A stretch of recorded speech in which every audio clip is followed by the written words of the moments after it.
السلام عليكم ورحمة الله وبركاته. أبطال أولى إعدادي عاملين إيه يا شباب؟ إن شاء الله النهاردة هناخد يونت 7.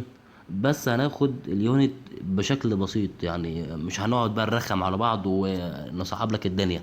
هو الفيديو بسيط كده هيفهمك الدنيا كلها إن شاء الله، وهتعرف تتقن الوحدة السبعة بكل بساطة. الوحدة السبعة عنوانها Reviving the Spirit of Civilization. يعني إيه reviving the spirit of civilization؟ يعني إحياء روح الحضارة. تعالى كده ناخد أول حاجة، ندخل على الجرامر. الجرامر بتاع سيادتك بيتكلم عن الإلزام والنصيحة. الجرامر الناس بتقول صعب لأن أنت بتحفظه، بس تعالى نفهمه بطريقة الأجنبي زي ما الأجنبي فهمه بالظبط. احنا عندنا عنوان الجرامر model verbs for necessity and advice. أول كلمة معانا هي كلمة must وكلمة has و have to. has و have to. ايه الفرق بين must وايه الفرق بين have و has to؟ بصوا كده بكل بساطة علشان كل الناس بتتلخبط بين must و has و have to. الفكرة كلها في السلطة. يعني ايه السلطة؟ يعني مثلا خد المثال ده، صاحب سلطة بيؤمر. المدير قال لك لازم تلبس بدلة سودة. هيقول لك ازاي الجملة دي بالانجلش؟ هاجي يقول لك you must wear black suit. انت لازم تلبس. استخدم must. طيب انت روحت البيت، مراتك بتسألك سؤال بسيط، بتقول لك هتلبس ليه بدلة سودا؟ فانت هتقول لها I have to wear I have to wear a black suit. ثانية، ايه الفرق بين الجملة دي وايه الفرق بين الجملة دي؟ الجملة دي صاحب الشغل او صاحب العمل هو اللي بيأمرك، فاستخدم كلمة must. فانت روحت البيت ومراتك بتقولك انت هتلبس بدلة سودا ليه؟ فانت قلت لها I have to، لان انت اجبرت عليها، اتأمرت، انت الموظف، انت مش صاحب السلطة. طب انت ممكن تبقى صاحب سلطة على نفسك؟ اه طبعا ممكن تبقى صاحب سلطة على نفسك. ازاي؟ يعني مثلا لما تيجي تقول من نفسك كده، قررت وقلت I I must call my mom. I must call my mom. انا لازم اكلم ماما. هل في حد اجبرك؟ لا، انت اللي صاحب السلطة على نفسك. فانت قلت I must call my mom. I must call my mom. الدولة لما تأمر حد تقول له you must follow the rules. لازم تتبع القواعد والتعليم. لازم تتبع القواعد والتعليم. يبقى بكل بساطة must لو انت صاحب قرار، لو انت صاحب شغل، لو انت صاحب سلطة تستخدم must عشان تأمر اللي قدامك. لكن لو انت مجبر ومأمور من حد، فانت هتستخدم have و has to. have طبعا مع I ويو وي وزي واسم جمع. has مع he ومع she ومع it ومع اسم مفرد. ده كده بكل بساطة. طيب نفيهم، النفي بتاعهم مختلف. نفي must تبقى mustn't، وناجي لنفي has و have to تبقى don't و doesn't. don't و doesn't have to. طبعا don't مع الجمع اللي هو الاي واليو والوي والذي، و doesn't مع المفرد اللي هو الهي والشي والات والاسم المفرد، و mustn't مع كله. طيب امتى استخدم mustn't وامتى استخدم don't و doesn't have to؟ الاتنين صاحب السلطة بيستخدمهم. يعني مثلا لو صاحب قرار او صاحب سلطة او صاحب وظيفة عايز يمنعك عن حاجة، فهو ممكن يستخدم mustn't وممكن يستخدم لك don't و doesn't have to. طب امتى يستخدم mustn't وامتى يستخدم don't و doesn't have to؟ يستخدم mustn't لو كنت هتعمل الحاجة ويقع عليك عقوبة. يعني مثلا صاحب قرار او صاحب عمل جه قال لك you mustn't you mustn't smoke، فقال لك ممنوع انك تدخن، فانت جيت دخنت.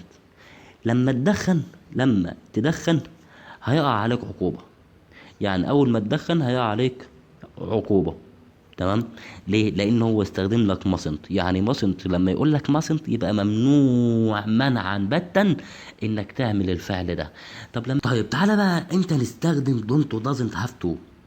مثال، الدكتور قال لك you you don't you don't have to you don't have to attend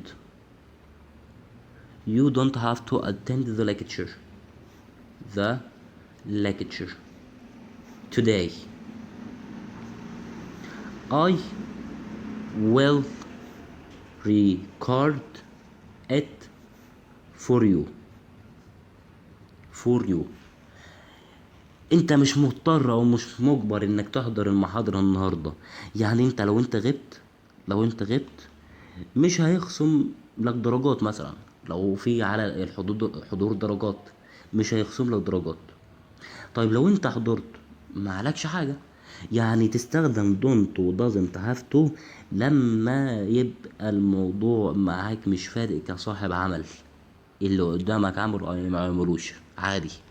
لكن تستخدم mustn't لما تفكر انك هتوقع عقوبة على اللي قدامك لو ما نفذ اللي انت امرت بيه. يعني مثلا لو انت قلت له ما تدخنش ودخن هتوقع عليه عقوبة. تمام. ده كده بكل بساطة. تعالى كده بقى نقرأ الجرامر من كتاب المعاصر او كتاب جم سوري من كتاب جم عشان تبان، وبعد كده نرجع ناخد should و shouldn't. يبقى انا اتكلمت على must واتكلمت على mustn't، اتكلمت على have to واتكلمت على don't have to. اول حاجه must بيقول لك نستخدم كلمه must الاشاره الى قاعده قويه او الزام مهم او شيء تشعر انه ضروري. الخلاصه انا مش عايزك تحفظ ده كله. انا عايزك تعرف حاجه واحده بس. عايزك تعرف انك لو انت صاحب عمل او صاحب قرار لو انت صاحب عمل او صاحب قرار وقررت تؤمر اللي اقل منك هتستخدم must. دي كده اللي انا عايزها منك. طيب must تساوي ايه؟ تساوي it's necessary او it's important to do، من المهم انك تفعل. طيب نستخدم have to امتى؟ لو انت مجبر. يعني مثلا صاحب العمل قال لك لازم تلبس بدلة، فانت لما مراتك تسألك هتلبس بدلة ليه هتقول لها I have to لانك مجبر على فعل الحاجة دي. have to بتساوي it's important بتساوي necessary to do. تمام. طيب تعالى كده نكمل shouldn't و should و shouldn't لو انت مع حد في نفس السلطة. يعني انت وصاحبك، انت وزميلك، انت وحد مالكش كلمة عليه لكن عايز تنصحه فانت هتقول له ايه؟ هتقول له you should study hard. You should study hard to get high marks. You should study hard to get high marks. هنا انت استخدمت should وشود باجي بعدها المصدر. تمام، يعني فاعل شود مصدر. استخدمت كلمة شود علشان انت وصاحبك في نفس السلطة، يعني الاتنين مالكمش كلمة على بعض، فتستخدم شود عشان تنصحه. طب انت عايز تمنعه من ان هو يعمل حاجة خطر عليه. تمام، يعني مثلا مثال، لما تيجي تقول you should you shouldn't you shouldn't focus you shouldn't focus only on grammar. You need to practice speaking too. انت ما ينفعش تركز على الجرامر بس، لازم او هتحتاج لانك تمارس التحدث ايضا. يبقى خلاصة تستخدم must لو انت صاحب قرار، تستخدم must لو انت صاحب قرار تستخدم must. لو انت اللي مأمور وحد سألك هتعمل كده ليه، زي مثال انت لما روحت بعد ما المدير قال لك لازم تلبس بدله سودا، فمراتك سألتك قالت لك هتلبس بدله سودا ليه، فانت قلت لها I have to، يبقى تستخدم has و have to. تستخدم has و have to. لو انت مجبر، يبقى لو انت مجبر هتستخدم have و has to. طيب امتى تستخدم mustn't وامتى تستخدم don't و doesn't have to. تستخدم must لو انت هتوقع عقوبة على اللي قدامك، تستخدم don't و doesn't have to والاتنين دول لو انت صاحب سلطة، يعني تستخدم must وتستخدم don't او doesn't have to لو انت صاحب سلطة، لكن تستخدم mustn't لو انت هتوقع عقوبة على اللي قدامك لو ما عملش الحاجة اللي انت قلت له عليها، لكن تستخدم don't و doesn't have to لو انت مش هتوقع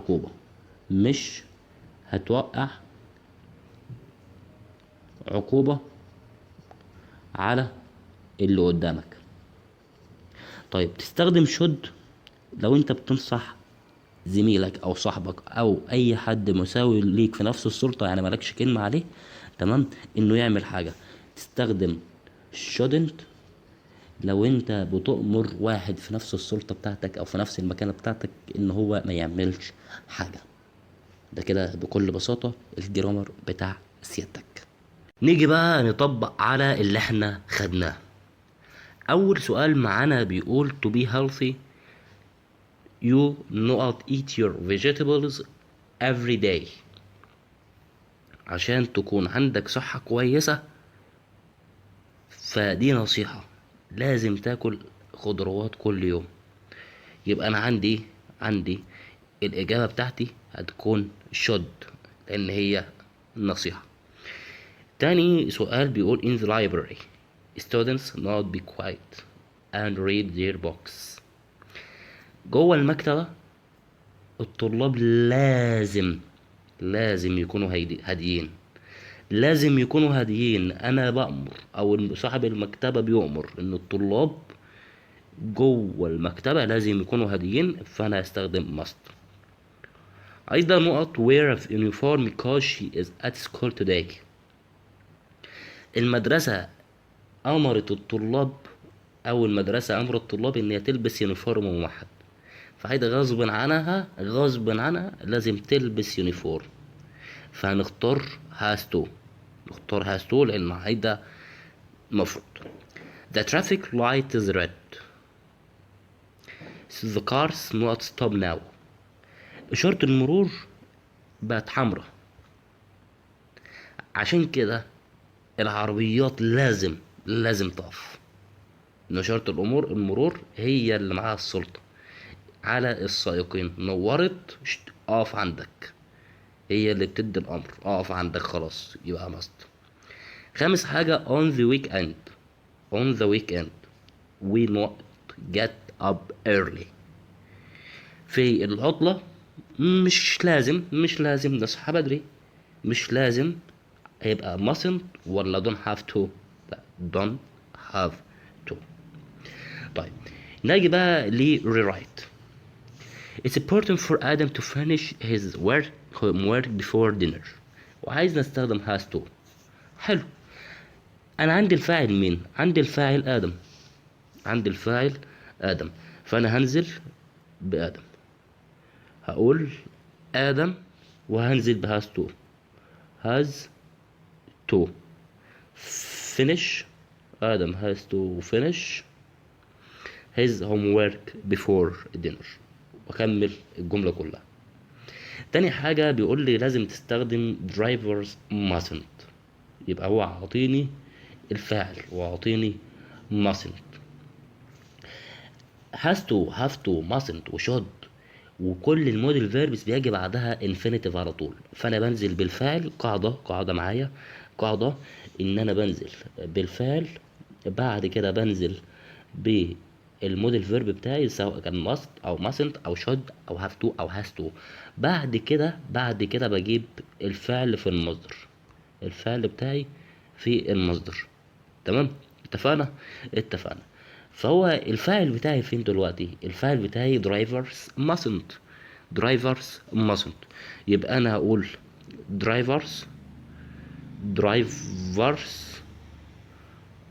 mustn't drivers mustn't. انزل بالانفينيتيف او الفعل في المصدر من driving تبقى drive. وبعد كده اكمل الجملة fast near the school. fast near the school. تالت حاجة بيقول لي استخدم should. It's a good idea for you to brush your teeth. حلو. هنزل بالفاعل، الفاعل بتاعي you، يبقى هقول you should. هو قال لي استخدم should. you should brush your teeth. تمام، اكمل بقية الجملة. طيب رابع جملة بيقول لي we don't need to wake up early on Friday. انا عندي Friday اللي هو يوم الجمعة، ده بيكون اجازة، يبقى انا مش مضطر. تمام، اعرف من ان انا مش مضطر، هو اصلا بيقول لي don't need to، مش محتاج ان انا اصحى بدري. فهاجي انزل الفاعل بتاعي هو we. بعد كده هنزل ب don't have to wake up early. وبعد كده بقية الجملة. بعد كده بيقول لي استخدم must. خامس جملة بيقول لي استخدم must. It's necessary to be quiet and calm in the library. استخدم must. يبقى ادور على الفاعل بتاعي انت، لازم انت تكون هادي. يبقى you must be quiet. you must be quiet and come in the library. بقيت الجملة. تمام، حلو بقى دول يا شباب في الكومنتس. تمام، وعايزكم تركزوا وانتوا بتحلوا. نيجي بقى للسكيلز، والسكيلز معايا هتتكلم على discussing what Egyptians must or should do to protect their heritage. مناقشة ما يجب على المصريين فعله أو ينبغي عليهم فعله لحماية تراثهم. معانا شوية جمل لازم نبقى واخدين بالنا منهم. أول حاجة I must يعني يجب أن. تاني جملة we should. تاني جملة we should، ينبغي أن. تالت حاجة don't we don't have to we don't have to، ليس من الضروري أن. رابع جملة we mustn't we mustn't، يعني لا يجب أن، لا يجب أن. تعالى كده ناخد examples، ناخد أمثلة علشان نعرف نتكلم بيها. أول حاجة مثال على must أو I must، فهكتب أقول I must learn I must learn more about I must learn more about our ancient history. تاني مثال معايا we should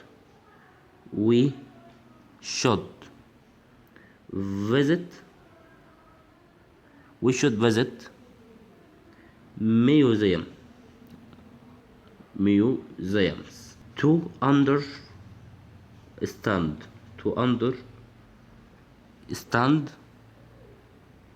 our civilization. دي كده بعض الأمثلة. دي بالنسبة للسبيكنج سكيلز. السبيكنج ان انا بستخدم الموديل فيربس علشان اقدر اعمل سبيكنج، علشان اقدر اتكلم. طيب تعالى بقى ناخد ازاي ناخد السكيلز بتاعت الكتابة. ازاي تكتب مدونة نصائح،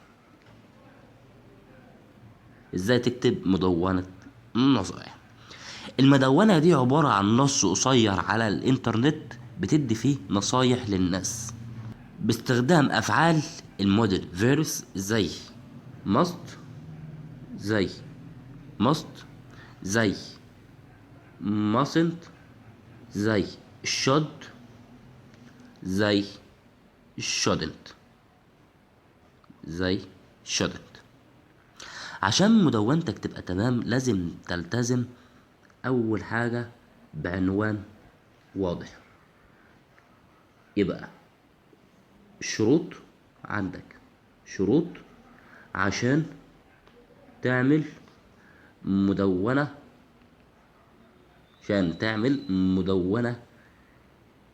كويسة. اول حاجة لازم يبقى معاك عنوان واضح، clear title.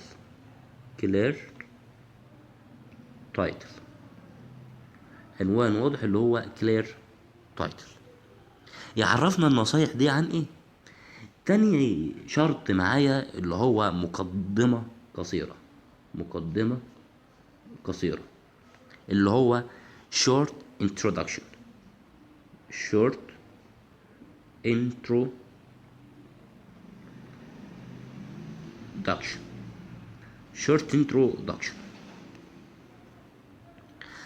تالت حاجة علامات الترقيم والسبيلنج يكون صح. يبقى تالت شرط علامات الترقيم والسبيلنج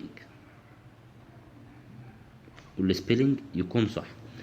رابع حاجة استخدام المودلز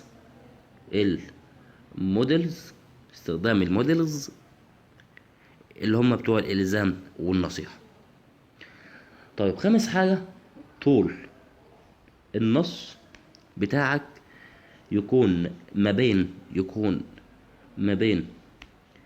80 كلمة ل100 كلمة. 80 كلمة ل100 كلمة. تمام. طيب انت عايز امثله للتوضيح، خد امثله للتوضيح. اول حاجه health advice، نصيحه صحيه.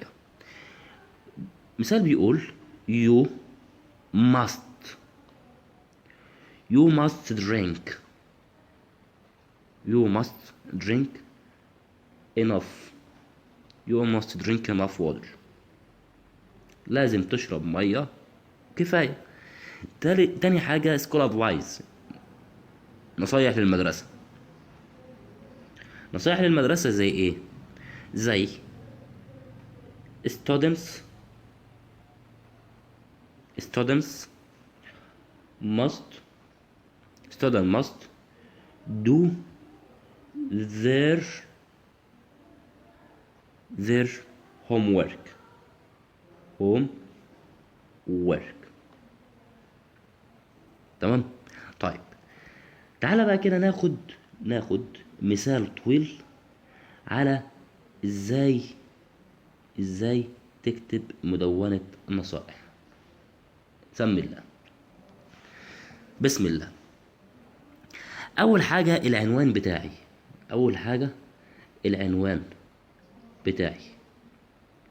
والعنوان بتاعي هيكون على how to be a great student.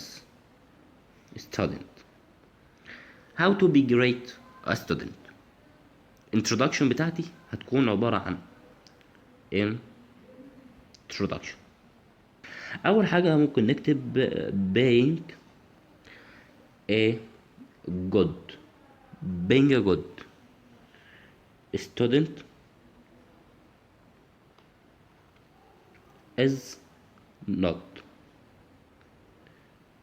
just لحد ما اخلص الانترودكشن بتاعي. بعد ما اخلص الانترودكشن بتاعي ادخل على النصايح school advice. اكتب مثلا واقول first you must استخدم modal verbs هو must attend time لحد ما اخلص السكول ادفايس بتاعتي. بعد ما اخلص السكول ادفايس ممكن مثلا ادي لايف اند هيلث ادفايس، ادي مثلا على اللايف هيلث ادفايس. ابدا ازاي؟ ابدا اقول to keep your brain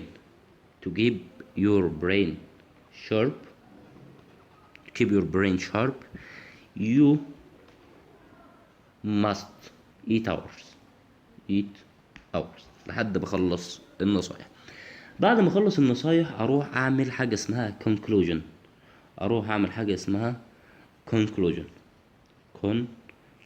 conclusion. يعني الخاتمه.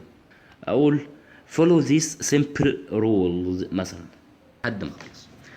طيب كده انا خلصت، كتبت عنوان وكتبت مقدمة، استخدمت الموديل فيرس، نسقت، عملت فقرة منسقة، اتكلمت الأول عن سكول ادفايس وبعد كده نزلت وخدت لايف اند هيلث ادفايس. وعدد الكلمات لو انا كتبت كله هلاقيهم حوالي 90 ل 100 كلمة، وده المطلوب بالظبط. ناجي بقى لآخر حاجة اللي على معالم عليك، اللي هي القصة بتتكلم عن the golden goes يعني الأوزة الذهبية. يعني ايه الأوزة الذهبية؟ تعالي كده نشوف القصة. كان يا مكان في قديم الزمان كان فيه راجل فقير يعني poor man، عنده 3 أبناء 3 sons. الابن الأكبر كان مغرور وأناني يعني proud and selfish، والأوسط كان ذكي بس قاسي القلب. أما الأصغر فكان بسيط وطيب جدا، وعشان كده الناس كانوا بيسموه ديملينج. ديملينج يعني اهبل من الاخر. الفصل الاول بيتكلم على The Forest Test. في يوم من الأيام الأب طلب من ولاده يروحوا الغابة اللي اسمها فورست عشان يقطعوا خشب. بدأ الابن الأكبر الرحلة. هو في طريقه قابل راجل عجوز. راجل عجوز يعني old man. طلب منه شوية أكل ومية بكل أدب، لكن الأخ الكبير رد عليه بوقاحة رولي ورفض يساعده. ومجرد ما بدأ يشتغل الفأس بتاعته اتزحلقت. اكس سليبت. الفأس لما بتتزحلق بنسميها اكس سليبت. الفأس لما بتتزحلق بنسميها اكس سليبت. وتصفي ايده. injured his hand. ورجع البيت وهو تعبان وزعلان. تاني يوم جه دور الأخ الأوسط، وهو كمان قابل العجوز لكنه اتريق عليه. laughed at him. laughed at him يعني اتريق عليه ومشي وسابه. وبرضه حصلت معاه نفس المصيبة. الفاس بتاعته اتكسرت ورجع البيت ايده فاضية. heart of gold. قلب من ذهب. لما جه الدور على ديملينج اخواته وابوه قعدوا يضحكوا عليه وقالوا انه مش هيعرف يعمل حاجة، لكن ديملينج كان عنده قلب مليان طيبة. heart full of kindness. لما قابل الراجل العجوز ما ترددش لحظة. شاركوا في أكله البسيط وميته. وهنا حصلت المعجزة. العجوز باركه وساعده إنه يلاقي أوزة ذهبية golden goose. الأوزة دي كانت البداية لتغيير حياته للأبد. it changes life forever. طيب ناجي بقى ناخد العبرة the moral. القصة بتعلمنا ان النجاح سكسيد مش بالشطارة ولا بالذكاء اللي فيه غرور، لكن النجاح الحقيقي بيجي للشخص اللي عنده اخلاق وكرم. القسوة والانانية دايما بتؤدي للفشل، لكن الطيبة هي اللي بتفتح الابواب المقفولة. كده يا ابطال اولى اعدادي نكون خلصنا يونت 7 بالكامل. ما عليك يا بطل الا انك تستنى فيديو الحل اللي هينزل اللي معلم عليك على كل البارس بتاع اليونت. وبالنسبة الكلمات انت هتحفظها علشان احنا هنبدأ نحل عليها على طول. والسلام عليكم ورحمة الله وبركاته. كان معكم دكتور أدهم رجب مدرس اللغة الإنجليزية.